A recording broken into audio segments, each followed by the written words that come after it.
ಕಡಿಮೆ ಸಿಬಿಲ್ ಸ್ಕೋರ್ ನಿಂದ ಸಾಲ ಕ್ರೆಡಿಟ್ ಕಾರ್ಡ್ ಅಪ್ಲಿಕೇಶನ್ ರಿಜೆಕ್ಟ್ ಆಗ್ತಾ ಇದೆಯಾ? ಇನ್ ಮುಂದೆ ಆಗಲ್ಲ. SBM Z ಕ್ರೆಡಿಟ್ ಕಾರ್ಡ್ ಬಳಸಿ ಈಸಿಯಾಗಿ ಕ್ರೆಡಿಟ್ ಸ್ಕೋರ್ ಅನ್ನ 750 ಗಿಂತ ಜಾಸ್ತಿ ಮಾಡ್ಕೋಬಹುದು. ಇದೊಂದು FD ಆಧಾರಿತ ಕಾರ್ಡ್. UPI ಬಳಸಿ ಕ್ರೆಡಿಟ್ ಕಾರ್ಡ್ ಬ್ಯಾಲೆನ್ಸ್ ಅನ್ನ ಖರ್ಚು ಮಾಡಬಹುದು. FD ಗೆ RBI ಗ್ಯಾರಂಟಿಯೊಂದಿಗೆ 7% ಇಂಟ್ರೆಸ್ಟ್ ಕೂಡ ಸಿಗುತ್ತೆ. 30 ದಿನದಲ್ಲೇ ಕ್ರೆಡಿಟ್ ಸ್ಕೋರ್ ನಲ್ಲಿ ಇಂಪ್ರೂವ್ಮೆಂಟ್ ಕೂಡ ನೋಡಬಹುದು. ಡಿಸ್ಕ್ರಿಪ್ಷನ್ ಹಾಗೂ ಪಿನ್ ಕಾಮೆಂಟ್ ನಲ್ಲಿರೋ ಲಿಂಕ್ ಮೂಲಕ Z ಆಪ್ ಡೌನ್ಲೋಡ್ ಮಾಡಿ. ನಮಸ್ಕಾರ ಸ್ನೇಹಿತರೆ, ಆಪರೇಷನ್ ಸಿಂಧೂರ್ ವಿಶೇಷ ಬುಲೆಟಿನ್ಗೆ ಸ್ವಾಗತ. ಪಾಕ್ ಉಗ್ರ ಸಂತಾನಗಳ ಅಡಗುದಾಣವನ್ನ ಹೊಡೆದುರುಳಿಸಿದ್ದಕ್ಕೆ ಈಗ ಉರ್ಕೊಂಡಿರೋ ಮುನೀರ್ ಸೇನೆ ಭಾರತದೊಂದಿಗೆ ಕಾಲ್ಕಿರಿದು ಸಂಘರ್ಷಕ್ಕೆ ನಿಂತುಕೊಂಡಿದೆ. ಭಾರತಕ್ಕೆ ಯುದ್ಧ ಪಂಥಾಹ್ವಾನವನ್ನ ಕೊಟ್ಟಿದೆ. ಒಂದು ಹಂತದಲ್ಲಿ ಎರಡು ರಾಷ್ಟ್ರಗಳ ಮಧ್ಯೆ ಸಣ್ಣ ಪ್ರಮಾಣದ ಯುದ್ಧನೇ ಶುರುವಾಗಿ ಹೋಗಿದೆ. ಕ್ಷಣ ಕ್ಷಣಕ್ಕೂ ಪರಿಸ್ಥಿತಿ ವಿಕೋಪಕ್ಕೆ ಹೋಗ್ತಾ ಇದೆ. IPL ಟೂರ್ನಿಯನ್ನೇ ಈಗ ಕ್ಯಾನ್ಸಲ್ ಮಾಡಲಾಗಿದೆ, ರದ್ದು ಮಾಡಲಾಗಿದೆ, ಸಸ್ಪೆಂಡ್ ಮಾಡಲಾಗಿದೆ. ಸದ್ಯಕ್ಕೆ BCCI ಈ ನಿರ್ಧಾರ ತಗೊಂಡಿದೆ. ಆಟಗಾರರ ಸೇಫ್ಟಿ ಮತ್ತು ಈ ಟೈಮ್ನಲ್ಲಿ IPL ನಡೆಸೋದು ಸೂಕ್ತ ಇರಲ್ಲ. ಈ ಸಂಘರ್ಷದ ಟೈಮ್ನಲ್ಲಿ ಮನರಂಜನೆ, ಆಟ ಅದು ಸೂಕ್ತ ಆಗಲ್ವೇನೋ, ಹಾಗೂ ಸೆಕ್ಯೂರಿಟಿ ಕೂಡ ಇಂಪಾರ್ಟೆಂಟ್. ವಿದೇಶಿ ಪ್ಲೇಯರ್ಸ್ ಎಲ್ಲ ಇರ್ತಾರೆ. ಹಾಗಾಗಿ ಈ ನಿರ್ಧಾರವನ್ನು ಕೈಗೊಳ್ಳಲಾಗಿದೆ. ಸರ್ಕಾರದೊಂದಿಗೆ ಚರ್ಚೆ ಮಾಡಿ BCCI ಈ ತೀರ್ಮಾನಕ್ಕೆ ಬಂದಿದೆ. ಆದರೆ ಇದು ಸಸ್ಪೆಂಡ್, ಪೂರ್ತಿ ಕ್ಯಾನ್ಸಲ್ ಅಂತಲ್ಲ, ಇದು ಅಮಾನತು ಮಾಡಲಾಗಿದೆ. ಈಗ ಇದನ್ನು ಮತ್ತೆ ಕಂಟಿನ್ಯೂ ಮಾಡೋ ಸಾಧ್ಯತೆ ಇದ್ದೇ ಇರುತ್ತೆ. ಭಾರತದಲ್ಲ ಅಥವಾ ಈ ದುಬೈನಲ್ಲಿ ಆಡಿಸ್ಬೇಕಾ, ಅದು ಪಾಸಿಬಿಲಿಟಿ ಇದ್ದೇ ಇರುತ್ತೆ. ನೋಡಬೇಕು ಅದಕ್ಕೆ ಸಂಬಂಧಪಟ್ಟಂತೆ ಏನಾಗುತ್ತೆ ಅಂತ. ಜೊತೆಗೆ ವಿದೇಶಿ ಆಟಗಾರರನ್ನ ಸೇಫ್ ಆಗಿ ಅವರ ರಾಷ್ಟ್ರಕ್ಕೆ ವಾಪಸ್ ಕಳಿಸೋಕ್ಕೂ ಕೂಡ ಈಗ ಪ್ಲಾನ್ ಮಾಡಲಾಗ್ತಾ ಇದೆ. ಸುಮಾರು 3 ಫ್ರಾಂಚೈಸಿಗಳು ತಮ್ಮ ಆಟಗಾರರಿಗೆ ಚಾರ್ಟರ್ಡ್ ಫ್ಲೈಟ್ಸನ್ನು ಕೂಡ ಬುಕ್ ಮಾಡಿವೆ ಅನ್ನೋ ಮಾಹಿತಿ ಬರ್ತಾ ಇದೆ. ಅಂದಹಾಗೆ ಸ್ನೇಹಿತರೆ, ಜಮ್ಮು ಮೇಲೆ ದಾಳಿಯಾದಾಗ, ಅಂದರೆ 8ನೇ ತಾರೀಕು ನೈಟ್ ಜಮ್ಮು ಮೇಲೆ ದಾಳಿಯಾದಾಗ ಧರ್ಮಶಾಲಾದಲ್ಲಿ ಹಿಮಾಚಲ ಪ್ರದೇಶದಲ್ಲಿ ನಡೀತಾ ಇದ್ದ IPL ಮ್ಯಾಚನ್ನು ಕೂಡ ಸ್ಟಾಪ್ ಮಾಡಲಾಗಿತ್ತು. Punjab Kings versus Delhi capitals ಪಂದ್ಯ ಅರ್ಧದಲ್ಲಿ ನಿಂತು ಹೋಗಿತ್ತು. ಪಠಾಣ್ಕೋಟ್ನಿಂದ ಕೇವಲ 100 ಕಿಲೋಮೀಟರ್ಗೂ ಕಮ್ಮಿ ಅಂತರದಲ್ಲಿರೋ ಧರ್ಮಶಾಲಾದಲ್ಲಿ ಫ್ಲಡ್ ಲೈಟ್ಗಳನ್ನು ಆಫ್ ಮಾಡಿ ಪ್ರೇಕ್ಷಕರನ್ನು ಹೊರಕಳಿಸಲಾಗಿತ್ತು. ಈಗ ಪೂರ್ತಿ ಟೂರ್ನಿಯನ್ನೇ ಸಸ್ಪೆಂಡ್ ಮಾಡಲಾಗಿದೆ. 18ನೇ IPL ಟೂರ್ನಿಯಲ್ಲಿ ಇದುವರೆಗೂ 58 ಪಂದ್ಯಗಳು ಆಗಿದ್ವು.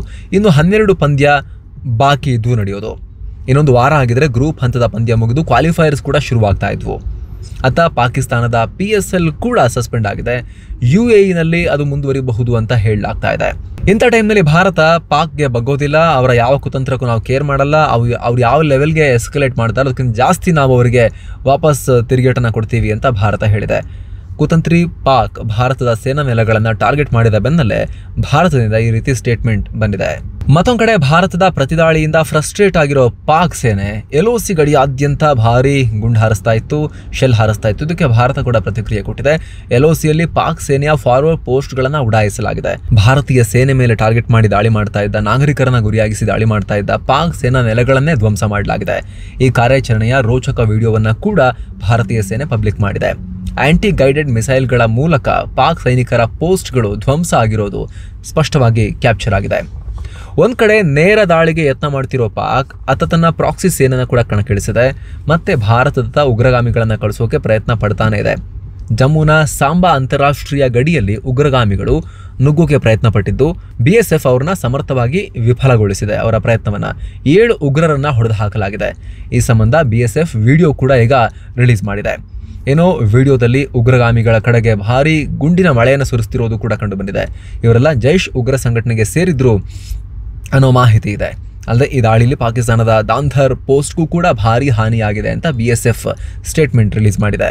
ಏನು ಈ ಸಂಘರ್ಷದಲ್ಲಿ ಪಾಕ್ ಬಳಿ ಇರೋ ಚೀನಿ ಸಾಮಾನುಗಳು ಟುಸ್ ಪಟಾಕಿ ಅನ್ನೋದು ಕೂಡ ಈಗ ಸ್ಪಷ್ಟವಾಗಿ ಎಸ್ಟಾಬ್ಲಿಷ್ ಆಗ್ತಾ ಇದೆ. ಜಗತ್ತಿನ ಮುಂದೆ ಮರ್ಯಾದೆ ಹೋಗ್ತಾ ಇದೆ. ಪಂಜಾಬ್ನ ಹೋಶಿಯಾರ್ಪುರ್ನಲ್ಲಿ ಚೀನಿ ನಿರ್ಮಿತ PL-15 long range air to air, ಅಂದರೆ ಗಾಳಿಯಿಂದ ಗಾಳಿಯಲ್ಲಿ ಹಾರಿಸಿ ಗಾಳಿಯಲ್ಲಿರೋ ಟಾರ್ಗೆಟ್ ಅನ್ನ ಹೊಡೆಯುವ ಕ್ಷಿಪಣಿ ಸಿಕ್ಕಿದೆ. ಏನು ಹೇಳ್ತಾ ಇದ್ರು? PL-15 ಹೈಪರ್ಸಾನಿಕ್ ಕ್ರೂಸ್ ಮಿಸೈಲ್ ಅಂತ ಹೇಳ್ತಾ ಇದ್ರು. ಭಯಂಕರ ಇದು ಅಂತ. ಆದರೆ ಅದೀಗ ಬಿದೋಗ್ಬಿಟ್ಟಿದೆ. ಒಂಚೂರು ಹಾನಿಯಾಗದೆ ಸುಸ್ಥಿತಿಯಲ್ಲಿ ಹಾರಿರೋದು ಸುಮ್ಮನೆ ಬಂದು ರೆಸ್ಟ್ ತಗೊಳ್ಳೋಣ ಅಂತ ಬಂದು ಹೊಲದಲ್ಲಿ ಮಲ್ಕೊಂಡಿದೆ ಭಾರತದಲ್ಲಿ PL-15 ಕ್ಷಿಪಣಿ. ಅದು ಸ್ಫೋಟನೂ ಆಗಲಿಲ್ಲ. ಸಾಮಾನ್ಯವಾಗಿ JF-17 ಫೈಟರ್ ಜೆಟ್ಗಳಲ್ಲಿ ಈ ಕ್ಷಿಪಣಿಯನ್ನು ಹಾಕಲಾಗಿರುತ್ತೆ. 200 ರಿಂದ 300 ಕಿಲೋಮೀಟರ್ ದೂರದ ಟಾರ್ಗೆಟ್ಗಳನ್ನು ಹೈಪರ್ಸಾನಿಕ್ ವೇಗದಲ್ಲಿ ಹೋಗಿ ಹೊಡೆಯೋ ಸಾಮರ್ಥ್ಯ ಇದೆ ಅಂತ ಹೇಳಿ ಹೇಳ್ಕೊಳ್ತಾರೆ. 8ನೇ ತಾರೀಕಿನ ಮುಂಜಾವು ಲಾಹೋರ್ನಲ್ಲಿ ಚೀನಿ ನಿರ್ಮಿತ HQ-9 ಏರ್ ಡಿಫೆನ್ಸ್ ಸಿಸ್ಟಮ್ ಅನ್ನ ಅಲ್ಲಿಗೆ ಹೋಗಿ ಹೊಡೆದು ನಾವು ಅದೇ ಟೊಳ್ಳು, ಏರ್ ಡಿಫೆನ್ಸ್ ಸಿಸ್ಟಮೇ ಟೊಳ್ಳು ಅಂತ ಸಾಬೀತು ಮಾಡಿದ್ವಿ. ಈಗ PL-15 ಕ್ಷಿಪಣಿ ಭಾರತದ ಹೊಲಗಳಲ್ಲಿ ಬಂದು ಮಲಗಿ ರೆಸ್ಟ್ ಮಾಡಕ್ ಬಂದಿದೆ. ಈಗ ಇದು ಇಂಪಾರ್ಟೆಂಟ್ ಸ್ನೇಹಿತರೆ, ಭಾರತಕ್ಕೂ ಇಂಪಾರ್ಟೆಂಟ್ ಇದು, ಚೀನಾದ ಸಾಮರ್ಥ್ಯ, ಅಡ್ವಾನ್ಸ್ ಕ್ಷಿಪಣಿಯ ಸಾಮರ್ಥ್ಯ ಏನು ಅಂತ ಗೊತ್ತಾಯಿತು. ಅಮೆರಿಕ ಹಾಗೂ ವೆಸ್ಟರ್ನ್ ಕಂಟ್ರೀಸ್ ಕೂಡ, ಚೀನಾದೊಂದಿಗೆ ಜಿದ್ದಿಟ್ಕೊಂಡಿರೋ ರಾಷ್ಟ್ರಗಳಿಗೂ ಕೂಡ ಇದರಿಂದ ಈಗ ಸಾಕಷ್ಟು ವಿಚಾರ ಗೊತ್ತಾಗುತ್ತೆ. ಅದನ್ನು ಹೊತ್ಕೊಂಡ್ಬಂದು ಈಗ ಪೋಸ್ಟ್ ಮಾರ್ಟಮ್ ಮಾಡ್ತಾರೆ. ಈಗ ಮಲಗಿದೆಯಲ್ಲ ಕ್ಷಿಪಣಿ, ಎತ್ಕೊಂಡ್ಬಂದು ನಿಧಾನಕ್ಕೆ ಅದನ್ನು ಬಿಚ್ಚಿ ಚೀನಾದ ಸಾಮರ್ಥ್ಯ ಏನು ಅಂತ ಹೇಳಿ ಒಳಗಡೆ ಏನು ಹಾಕಿದ್ದಾರೆ ಅಂತ ಚೆಕ್ ಮಾಡ್ತಾರೆ. ಈಗ ರಾಜಸ್ಥಾನದ ಜೈಸಲ್ಮೇರ್ನಲ್ಲೂ ಕೂಡ ಪಾಕಿ ಕ್ಷಿಪಣಿಗಳ ಅವಶೇಷಗಳು ಪತ್ತೆಯಾಗಿವೆ. ಹೋಟೆಲ್ ಒಂದರ ಕಾಂಪೌಂಡ್ನಲ್ಲಿ ಮಿಸೈಲ್ ತುಂಡುಗಳು ಬಿದ್ದಿದ್ದಾವೆ. ಇನ್ನೊಂದು ಕಡೆ ಸ್ನೇಹಿತರೆ, ಭಾರತ ಪಾಕಿಸ್ತಾನ 2 ಅಣ್ವಸ್ತ್ರ ರಾಷ್ಟ್ರಗಳು ಯುದ್ಧದ ಹೊಸಲಲ್ಲಿ ನಿಂತ್ಕೊಂಡಿದ್ರೆ ಜಾಗತಿಕ ಮಿಲಿಟರಿಗಳಿಗೆ ಅಧ್ಯಯನದ ಚಿಂತೆ. ಈಗ ಈ ಸಂಘರ್ಷದಲ್ಲಿ ಜಾಗತಿಕ ಮಿಲಿಟರಿ ಪವರ್ಸ್ ಫೈಟರ್ ಜೆಟ್ ಕಾಳಗವನ್ನು ತುಂಬ ಹತ್ತಿರದಿಂದ ನೋಡ್ತಾ ಇದ್ದಾರೆ. ಮಿಸೈಲ್ ಯಾವ್ದು ಬೀಳ್ತಿದೆ ಅಂತ ಮಾತ್ರ ಅಲ್ಲ, ಓವರ್ ಆಲ್ ಈ ಕದನವನ್ನು ಗಮನಿಸ್ತಾ ಇದ್ದಾರೆ. ಈ ಮಿಲಿಟರಿ ಪವರ್ಸ್, ಈ ಅಣ್ವಸ್ತ್ರ ಪವರ್ಸ್ ಫೈಟ್ ಮಾಡಬೇಕಾದ್ರೆ ಯುದ್ಧ ಹೆಂಗೆ ನಡೀತಾ ಇದೆ, ವಾರ್ಫೇರ್ ಹೆಂಗೆ ನಡೀತಾ ಇದೆ, ಏನು ಯೂಸ್ ಮಾಡ್ತಿದ್ದಾರೆ, ಹೆಂಗೆ ಹೊಡಿತಾ ಇದ್ದಾರೆ, ಯಾವ ಅಸ್ತ್ರಗಳು ಪವರ್ಫುಲ್ ಅಂತ ಸಾಬೀತಾಗ್ತಿದ್ದಾವೆ ಎಲ್ಲ ಸ್ಟಡಿ ಮಾಡ್ತಾ ಇದ್ದಾರೆ. ಈಗ ಭಾರತದ ಫ್ರೆಂಚ್ ನಿರ್ಮಿತ ರಫೈಲ್ ಮತ್ತು ಪಾಕಿಸ್ತಾನಿ, ಚೀನಿ ಫೈಟರ್ ಜೆಟ್ಗಳು ಹೇಗೆ ಕಾದಾಡ್ತಿದ್ದಾವೆ, ಸಾಮರ್ಥ್ಯ ಎಷ್ಟು ಅಂತೆಲ್ಲ ವಾಚ್ ಮಾಡ್ತಿದ್ದಾರೆ. ಈ ಸಂಘರ್ಷದಲ್ಲಿ ಸಿಕ್ಕ ಮಾಹಿತಿಯಂತೆ ತಮ್ಮ ಯುದ್ಧ ವಿಮಾನಗಳನ್ನು ಇನ್ನಷ್ಟು ಡೆವಲಪ್ ಮಾಡೋಕ್ಕೂ ಕೂಡ ಇದನ್ನು ಎಲ್ಲ ರಾಷ್ಟ್ರಗಳು ಸ್ಟಡಿ ಮಾಡ್ತಿದ್ದಾರೆ. ಅಮೆರಿಕ, ಚೀನಾ ಸೇರಿದಂತೆ ಅನೇಕ ಮಿಲಿಟರಿ ಪವರ್ಸ್ ಇದನ್ನು ಮಾಡ್ತಾರೆ. CA ಚಾರ್ಟರ್ಡ್ ಅಕೌಂಟೆಂಟ್ ಪರೀಕ್ಷೆಗಳನ್ನು ಕೂಡ ಕ್ಯಾನ್ಸಲ್ ಮಾಡಲಾಗಿದೆ. ಮೇ 9 ಮತ್ತು 14ಕ್ಕೆ CA ಫೈನಲ್, ಇಂಟರ್ಮೀಡಿಯೇಟ್ ಮತ್ತು PQC ಟೆಸ್ಟ್ಗಳು ಆಗಬೇಕಾಗಿತ್ತು. ಆದರೆ ಈಗ ಮುಂದೂಡಿಕೆ ಮಾಡಿರೋದಾಗಿ ಭಾರತೀಯ ಚಾರ್ಟರ್ಡ್ ಅಕೌಂಟೆಂಟ್ಗಳ ಸಂಸ್ಥೆ ICAI ಹೇಳಿದೆ.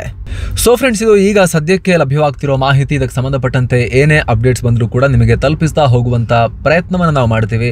ಸ್ನೇಹಿತರೆ, lot of misinformation, fake news ಸಿಕ್ಕಾಪಟ್ಟೆ ಹರಡ್ತಾ ಇದೆ. ಏನೇ ಇದ್ರೂ ಕೂಡ 2 ಸಲ 3 ಸಲ ವೆರಿಫೈ ಮಾಡಿ ಹಾಕುವಂಥ ಪ್ರಯತ್ನವನ್ನು ನಾವು ಮಾಡ್ತಾ ಇದ್ದೀವಿ. ಜೊತೆಗೆ ಭಾರತೀಯ ಸೇನೆ ಏನು ಹೇಳ್ತಿದೆ, ಸರ್ಕಾರ ಏನು ಹೇಳ್ತಾ ಇದೆ, ಅದೆಲ್ಲವನ್ನು ಕೂಡ ನಾವು ವೆಯ್ಟ್ ಮಾಡ್ತಾ ಇದ್ದೀವಿ. ಅದೆಲ್ಲವನ್ನು ತಲುಪಿಸುವಂಥ ಪ್ರಯತ್ನವನ್ನು ಮಾಡ್ತಾ ಇದ್ದೀವಿ.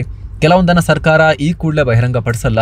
ಅದು ಮಿಲಿಟರಿ ಮೂಲಗಳಿಂದ, ರಕ್ಷಣಾ ತಜ್ಞರ ಮೂಲಗಳಿಂದ, ಮಲ್ಟಿಪಲ್ ಸೋರ್ಸಸ್ಸಿಂದ ಕನ್ಫರ್ಮ್ ಆದರೆ ಅಂತಹ ಒಂದಷ್ಟು ಮತ್ತು ಕಾಮನ್ ಸೆನ್ಸನ್ನು ಕೂಡ ಯೂಸ್ ಮಾಡಿ ಈ ಸಂದರ್ಭದಲ್ಲಿ ಏನಾಗ್ಬೋದು, ಸಾಧ್ಯತೆ ಇದೆಯಾ ಈ ರೀತಿ ಆಗೋಕ್ಕೆ, ಅದನ್ನೆಲ್ಲ ನಾವು ನಮ್ಮ ಒಂದು ಅನುಭವವನ್ನು ಇದಕ್ಕೆ ಅಪ್ಲೈ ಮಾಡಿ ನಿಮಗೆ ತಲುಪಿಸುವಂಥ ಪ್ರಯತ್ನವನ್ನು ಮಾಡ್ತಾ ಇದ್ದೀವಿ.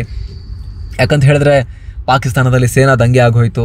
ಅಸೀಂ ಮುನೀರನ್ನು ಕೆಣಕಿಳಿಸಿ ಶಂಸಾದ್ ಅಂತ ಇನ್ಯಾರೋ ಸೇನಾ ಮುಖ್ಯಸ್ಥರು ಆಗಿಬಿಟ್ರು, ಅರೆಸ್ಟ್ ಆಗಿದ್ದಾರೆ. ಈ ರೀತಿಯೆಲ್ಲ ಸುದ್ದಿ ಹರಡಿಸಿದ್ದನ್ನು ನೀವು ನೋಡಿರ್ಬೋದು. Total fake news. ಪಾಕಿಸ್ತಾನದ ಆ ರೀತಿ ಸೇನಾ ದಂಗೆ ಆದರೂ ಕೂಡ ಈ ಆನ್ಗೋಯಿಂಗ್ ಕಾನ್ಫ್ಲಿಕ್ಟ್ ನಡೀತಾ ಇರೋ ಈ ಟೈಮ್ನಲ್ಲೇ ಆಗೋ ಸಾಧ್ಯತೆ ತುಂಬ ಕಮ್ಮಿ. ಅದು ಹಂಗಿರಬೇಕಾದ್ರೆ ವೆರಿಫೈ ಆಗದಂಥ ಸುದ್ದಿನೆಲ್ಲ ಹಾಕಕ್ಕೆ ಹೋಗಲೇಬಾರ್ದು. ಏನು ಸುಮ್ಮನೆ ನ್ಯೂಸಿಗೂ ಈ ಮಕ್ಕಳು ಓದೋ ಈ ಬಾಲಮಂಗಳ, ಚಿತ್ರಕಥಾ, ಗಿಳಿವಿಂಡು ಆ ಥರದಕ್ಕೂ ವ್ಯತ್ಯಾಸ ಇರಬೇಕಲ್ವಾ. ಹಾಗಾಗಿ ಸ್ನೇಹಿತರೆ, ಜೊತೆಗೆ ನೌಕಾಪಡೆ ಕರಾಚಿಗೆ ನುಗ್ಗಿಬಿಟ್ಟಿದೆ, ಪೂರ್ತಿ ಧ್ವಂಸ ಆಗೋಗಿದೆ ಕರಾಚಿ, ವ್ಯಾಪಕ ವಿಧ್ವಂಸ ಅಂಥೇಳಿ ಅಮೆರಿಕದ ಫಿಲಿಡೆಲ್ಫಿಯಾದಲ್ಲಿ ಆದಂತಹ ಒಂದು ಏರ್ ಕ್ರ್ಯಾಶಿದು ವಿಡಿಯೋ ಎಲ್ಲ ಹಾಕ್ಕೊಂಡು ಅದಕ್ಕೆ ಯಾವ್ಯಾವುದೋ ಆಡಿಯೋ ಮಿಕ್ಸ್ ಮಾಡಿಕೊಂಡು ಈ ಥರ ನಡೀತಾ ಇದೆ. ಪಾಕಿ ಮಾಧ್ಯಮಗಳು ಹೋಪ್ಲೆಸ್ ಆಗಿ ಅವರು ಇದು ಮಾಡ್ತಿದ್ದಾರೆ, ಫೇಕ್ ನ್ಯೂಸ್ ಹರಡಿಸ್ತಾ ಇದ್ದಾರೆ ಭಾರತದ ಬಗ್ಗೆ. ನಮ್ಮ ಮಾಧ್ಯಮಗಳು ಕೂಡ ಕೆಲವೊಬ್ಬರು ಇದನ್ನು ಮಾಡ್ತಾ ಇದ್ದಾರೆ.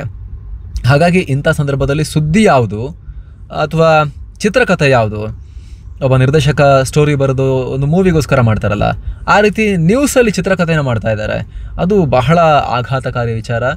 ಇದು ಜನರಲ್ಲಿ ಅನ್ನೆಸೆಸರಿ ಆತಂಕವನ್ನು ಕ್ರಿಯೇಟ್ ಮಾಡೋ ಸಾಧ್ಯತೆ ಕೂಡ ಇರುತ್ತೆ. ಹಾಗಾಗಿ ಹುಷಾರಾಗಿರಿ, ಸೇಫ್ ಆಗಿರಿ. ನಾವೆಲ್ಲ ಸೇಫ್ ಆಗಿದ್ದೀವಿ. ನಮ್ಮನ್ನು ಸೇಫ್ ಆಗಿಡೋಕೆ ಏನು ಬೇಕೋ ಅದೆಲ್ಲವನ್ನು ಕೂಡ ನಮ್ಮ ಸೇನೆಯವರು ಮಾಡ್ತಾ ಇದ್ದಾರೆ. ನಮ್ಮ ಭೂಸೇನೆ, ನೌಕಾಪಡೆ, ವಾಯುಪಡೆ, ನಮ್ಮ ಮಿಸೈಲ್ ಕಮಾಂಡ್ ಎಲ್ಲರೂ ಕೂಡ ಓವರ್ನೈಟ್ ಕೆಲಸ ಮಾಡ್ತಾ ಇದ್ದಾರೆ. ಬ್ಯಾಕ್ ಟು ಬ್ಯಾಕ್ ಮೀಟಿಂಗ್ ನಡೀತಾ ಇದೆ. ನೀವು ಕೆಲವೊಂದು ಸುದ್ದಿ ನೋಡಿರ್ಬೋದು. ರಾತ್ರಿ ಇಡೀ ಏನು ಘಟನೆ ನಡೀತು, ನಿನ್ನೆ ಸಂಜೆ ಏನು ನಡೀತು, ಬೆಳಗಿಂದ ಏನು ನಡೀತು, ಅದೆಲ್ಲವನ್ನು ಇವಾಗ ಹೋಗಿ ರಕ್ಷಣಾ ಸಚಿವರಿಗೆ ಮಾಹಿತಿಯನ್ನು ಕೊಡಲಾಗ್ತಾ ಇದೆ ಅಂತ ಸುದ್ದಿ ನೋಡಿರ್ಬೋದು. ಅದಾದಮೇಲೆ ಈ PM ಮೋದಿಗೆ ಈಗೆಲ್ಲ ಹೋಗಿ ಮಾಹಿತಿಯನ್ನು ಕೊಡ್ತಿದ್ದಾರೆ, ಏನೇನಾಯಿತು ಅಂತ ಹೇಳ್ತಿದ್ದಾರೆ ಅಂಥೇಳಿ. ಆರಾಮಾಗಿ ಮಲಗಿರ್ತಾರೆ ರಾತ್ರಿ ಇಡೀ, ಬೆಳಿಗ್ಗೆ ಎದ್ದ ತಕ್ಷಣ ಮಾಹಿತಿ ಕೇಳೋಕ್ಕೆ ಕಾಯ್ಕೊಂಡು ಕೂತಿರ್ತಾರೆ. ಏನು ಗೊತ್ತೇ ಇರಲ್ಲ ಅಂತನಾ, ಕ್ಷಣದ ಅಪ್ಡೇಟ್ ತಗೊಳ್ತಾ ಇರ್ತಾರೆ. ಮಾಹಿತಿ ಪಡಿಬೇಕಾಗಿರೋದು ನಾವೀಗ, ಯಾಕಂದರೆ ನಾವು ಆ್ಯಕ್ಷನಲ್ಲಿ ಇಲ್ಲ, ಇನ್ಫಾರ್ಮೇಷನಿಗೆ ಕಾಯ್ತಾ ಇರ್ತೀವಿ ನಾವು ಅಫಿಷಿಯಲಾಗಿ ಬರಲಿ ಅಂತ. ಅವರು ಟಾಪ್ ಲೆವೆಲ್ನಲ್ಲಿ ಡಿಸಿಷನ್ ಮೇಕರ್ಸು 10-11 ಗಂಟೆ ತನಕ ಇನ್ಫಾರ್ಮೇಷನಿಗೆ ಕಾಯ್ತಿರ್ತಾರೆ ರಾತ್ರಿ ಆಗಿರೋ ಡೆವಲಪ್ಮೆಂಟ್ ಬಗ್ಗೆ. ಅವರು ಆಲ್ರೆಡಿ ಒಂದು ಲೆವೆಲಿಗೆ ಅಂಡರ್ಸ್ಟ್ಯಾಂಡಿಂಗ್ ಇರುತ್ತೆ. ಈಗ ನೆಕ್ಸ್ಟ್ ಏನು, ಈಗೇನಾಗ್ತಿದೆ, ನೆಕ್ಸ್ಟ್ ಏನು ಮಾಡಬೇಕು ಅನ್ನೋದ್ರ ಬಗ್ಗೆ ಪ್ಲ್ಯಾನ್ ಮಾಡೋಕ್ಕೆ ಹೋಗಿರ್ತಾರೆ. ನ್ಯೂಸ್ ಮೀಡಿಯಾಗಿಂತ ಮುಂದೆನೇ ಇರ್ತಾರೆ ಅವರು, ಡಿಸಿಷನ್ ಮೇಕರ್ಸ್ ಆಗಿರ್ತಾರೆ. ಫ್ಯೂಚರ್ ಕೋರ್ಸ್ ಆಫ್ ಆ್ಯಕ್ಷನ್, ಮಧ್ಯಾಹ್ನ ಏನು ಮಾಡಬೇಕು, ಸಂಜೆ ಏನು ಮಾಡಬೇಕು, ನಾಳೆ ಏನು, ನಾವು ನೆಕ್ಸ್ಟ್ ಏನು ಮಾಡಬೇಕು ಅದ್ರ ಬಗ್ಗೆ ಡಿಸಿಷನ್ ನಡೀತಾ ಇರುತ್ತೆ. ನಿನ್ನೆ ರಾತ್ರಿ ಆಗಿರೋದ್ರ ಬಗ್ಗೆ ಬೆಳಗ್ಗೆ 11 ಗಂಟೆಗೆ ಬ್ರೀಫಿಂಗು ಪ್ರೈಮ್ ಮಿನಿಸ್ಟ್ರಿಗೆ, ಡಿಫೆನ್ಸ್ ಮಿನಿಸ್ಟ್ರಿಗೆ ಮತ್ತು ಸೇನಾ ಮುಖ್ಯಸ್ಥರಿಗೆ, CDSಗೆ, NSA ಅಜಿತ್ ದೋವಲ್ ಅವರಿಗೆ ಹಂಗೆಲ್ಲ ಆಗ್ತಾ ಇರೋದಿಲ್ಲ. ಅದೆಲ್ಲ ಸುಮ್ಮನೆ ಏನೋ ಒಂದು ಅಲ್ಲಿ ಮೀಟಿಂಗ್ ಆಗ್ತಿದೆ ಅಂತ ಹೇಳಿ ಬಂದ ತಕ್ಷಣ ಇದೇ ಮೀಟಿಂಗ್ ಆಗ್ತಿರ್ಬೋದು ಅಂತ ಹೇಳಿ ಊಹೆ ಮಾಡಿ ಹಾಕೋದೆಲ್ಲ ನಡೀತಾ ಇದೆ. ಹಾಗಾಗಿ ಸ್ನೇಹಿತರೆ, ಇಂಥ ಸಂದರ್ಭದಲ್ಲಿ ನೀವು ಕೂಡ ಸ್ವಲ್ಪ ಹುಷಾರಾಗಿರಿ. ಯಾವುದು ಸುದ್ದಿ, ಯಾವುದು ಮನರಂಜನೆ, ಯಾವುದು ಚಿತ್ರಕಥೆ ಅನ್ನೋದನ್ನು ಸ್ವಲ್ಪ ವೆರಿಫೈ ಮಾಡೋಕೆ ನೀವು ಕೂಡ ಪ್ರಯತ್ನ ಪಡಿ ಅಂತ ನಿಮ್ಮಲ್ಲಿ ನಾವು ಮನವಿಯನ್ನು ಮಾಡ್ತಾ ಇದ್ದೀವಿ. ನಾವು ಕೂಡ ಈ ವಿಚಾರದಲ್ಲಿ ಎಷ್ಟಾಗುತ್ತಷ್ಟು ನಮ್ಮ ಶಕ್ತಿ ಮೀರಿ ಪ್ರಯತ್ನ ಪಟ್ಟು ನಿಮಗೆ ಅಪ್ಡೇಟ್ಸನ್ನು ತಲುಪಿಸುವಂಥ ಪ್ರಯತ್ನವನ್ನು ಕೂಡ ಮಾಡ್ತಾ ಇರ್ತೀವಿ ಸ್ನೇಹಿತರೆ. ಆದರೂ ನಿಮ್ಮ ಜಾಗೃತಿಯಲ್ಲಿ ನೀವಿರಿ ಅಂತ ನಮ್ಮ ಮನವಿ. ಮತ್ತೆ ಭೇಟಿ ಆಗ್ತಿರೋಣ. ನಮಸ್ತೆ.